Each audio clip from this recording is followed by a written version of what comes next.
Hey everybody, welcome to Young Politics TV. My name is Jake Wessel. I am a sophomore in southwestern Pennsylvania, and this is going to be my first podcast of many, hopefully. I'm going to be breaking down the major media talking points and giving my opinions as a young conservative in high school. So, I want to start by showing you this graph that I saw that explains how I feel about the entire thing way better than I could ever say. So I recreated it. It's a three-way Venn diagram, and it shows you exactly where I stand. So in the center, it says me. So that's where I stand. I share all these values in my beliefs. Up here, it says I am outraged by the death of George Floyd, because I am. Right here, it says I do not condone the rioting and looting of private businesses, because I don't. Right here, it says I do support the good cops in the system, because I do, and everyone should. So I just want to start by breaking down this graph. So the first part about being outraged by the death of George Floyd. I saw the video of Officer Chauvin on George Floyd's neck on Memorial Day, and I thought it was absolutely terrible. It takes a lot for me to not want to watch something, and it made me not want to watch it. I thought it was disgusting, and I thought that he should be given the death penalty. I knew that there would be outrage about this. I knew Black Lives Matter would be on this. I knew the civil rights activists would be on this. I knew the media would be on this. And I knew there would be an uproar about this. But never in a million years did I think that we would be where we are right now. Never. This is groundbreaking. Like, we are literally living through a chapter of a history book. So I just want to get into this. So the protest started, and I thought that it was great. I thought that Black Lives Matter was something that everyone needed to get behind, and I thought social equality was what we all needed to believe. Like, we all need that in today's society in order to coexist. Then the rioting started. Let me explain. I saw the videos of the Target being raided and the auto shop being burned down, and I wasn't super taken aback by this because I knew that those were larger upscale chain businesses, so I knew that they could possibly rebuild and wouldn't be as financially deprived as other businesses would be. Then the smaller businesses were being burned down and raided, and I started to think to myself, like, okay, what is this really starting to do? Like, what is this really doing for it all? Then I started to see the Facebook posts and videos of Black people, African Americans, saying that if a white person was in the street during the riots, they want to get revenge and kill them just for being white.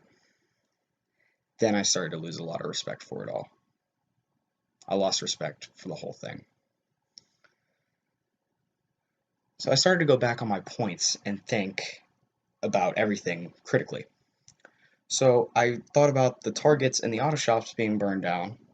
I was like, wow, the amount of Black people who just lost their job because other Black people burnt down that Target was terrible.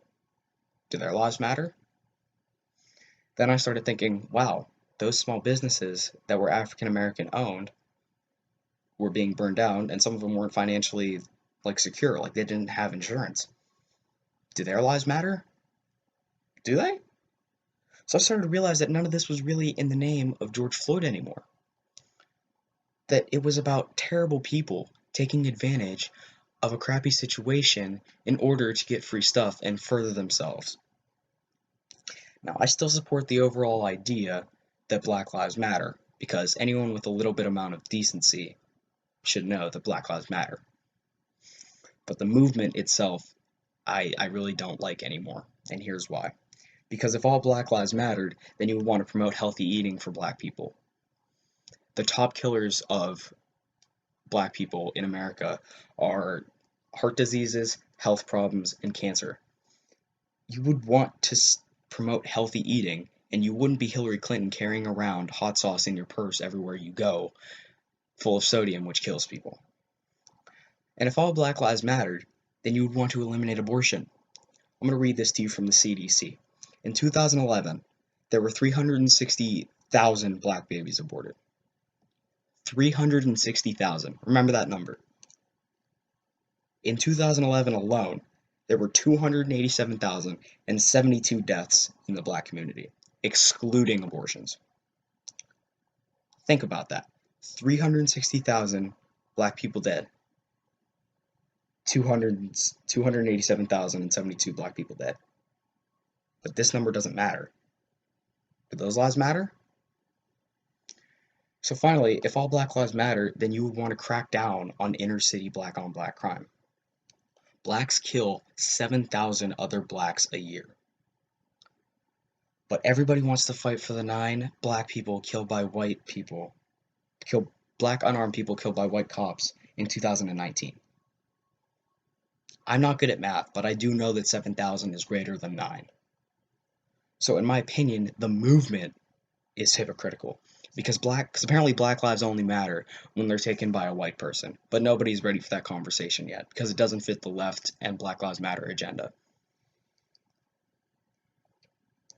I want to move into my next point, and that is that I do not condone the rioting and looting of private businesses.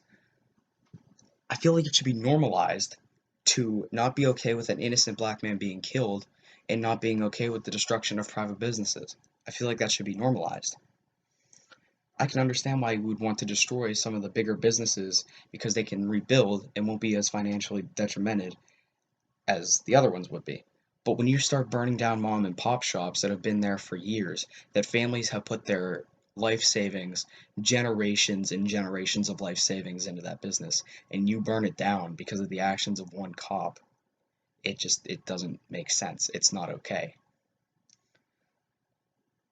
But then you get into the African American mom and pop shops, and they're burning those down, which isn't good for your movement because you are losing your support of African Americans for Black Lives Matter because you feel like it's a good idea to burn down their shops that they have worked their entire lives for. Then I see the videos of people trying to break into local businesses and steal things. However, whenever the shop owner comes out to try and find out what's happening and defend their business, they start violently beating them with 2x4s and violently beating them to death, kicking them and punching them, and then leaving them on the pavement, on the road, dead. And the funny part is, whenever the shop owners comes out to defend themselves with guns or chainsaws, what's the first thing that everyone yells? Oh, someone call 911! Someone call 911! I'm being attacked! You're the same people that want to defund the police. Seriously? Call 911. Really?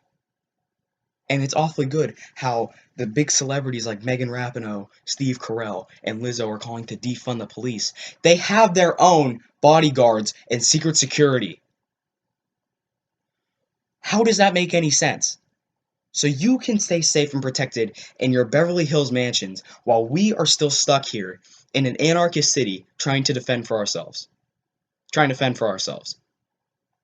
It doesn't make sense. It would be catastrophic if we removed all police. The well-being of everybody in these cities would be diminished. It would be absolutely terrible. Then I started hearing talk about the rioters going into the more rural areas after moving out of the big cities. I'm sorry, that is the dumbest idea I have ever heard in my life. And here's why. This is a saying that I once heard, and it perfectly sums up why it's a terrible idea. And it goes, "Sticks and stones may break my bones, but hollow points expand on impact." Think about that for a second. If you don't know what that means, let me explain it to you. If you want to come into my house and destroy my property, steal my property, break my windows, and destroy my house, I will exercise my Second Amendment right and put a cap in you. You will be 6 feet under. And that's just how it will be.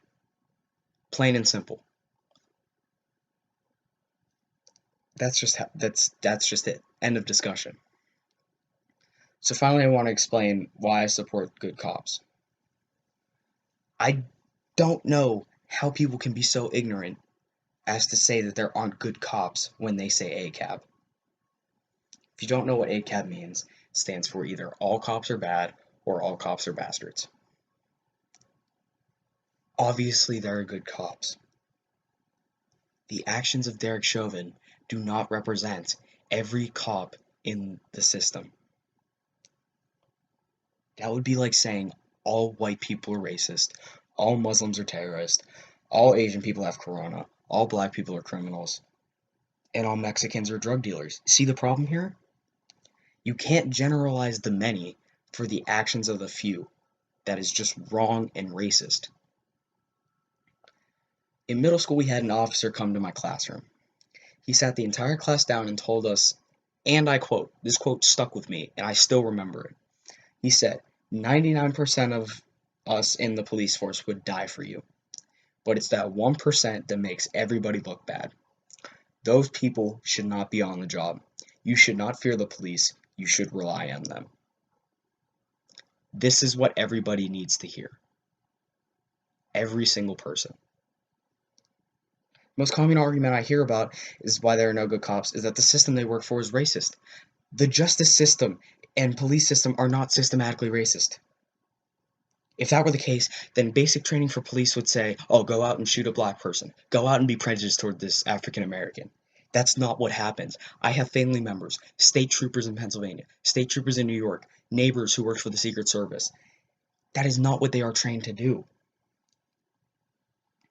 As a matter of fact, a recent study in Washington showed that officers are more hesitant to pull the trigger if the suspect is black, probably for fear that the civil rights activists will come down on them and that they will be deemed racist in society. And over the last 40 years, the number of black people shot by cops has gone down 75%, whereas the number of white shot by cops has flatlined. Larry Elder, a black man, debunked systemic racism in a political conversation in 2015. What he said was the most factual thing I've ever heard. He said, and I quote, whether it was Eric Gardner who died because he was selling Lucy's in New York and resisted arrest, whether it was Tamir Rice in Cleveland who was twirling around the gun, whether it was Michael Brown in Ferguson who had just committed a strong armed robbery, almost every single one of these incidents involved someone resisting arrest.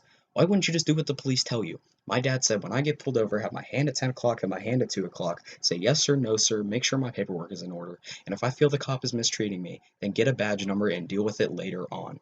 If Jesse Jackson and Al Sharpton and Obama and the whole group of them told them to do that, then we'd have a lot fewer of these incidents to deal with.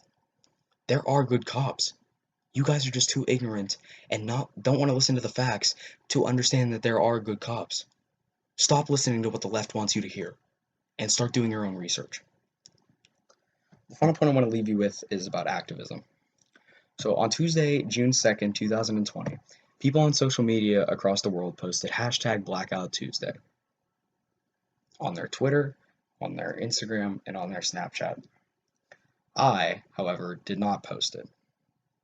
And what really pissed me off was that it wasn't for the fact that I don't like black people and I don't think Black Lives Matter. What really pissed me off was how quick people were to assume things. What really pissed me off was how I see things for more than what they actually are, and people just assume I'm racist.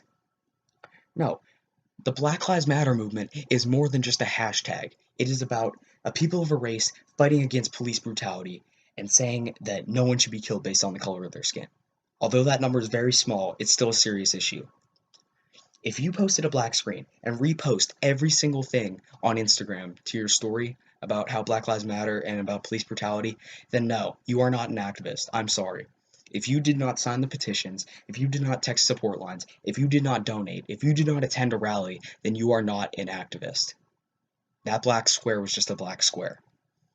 Congratulations, guys. By posting a black square on social media, you have single-handedly ended racism. Congratulations. No, that's not how that works. You have to actually take part in your community and be active in it, hence the term activist.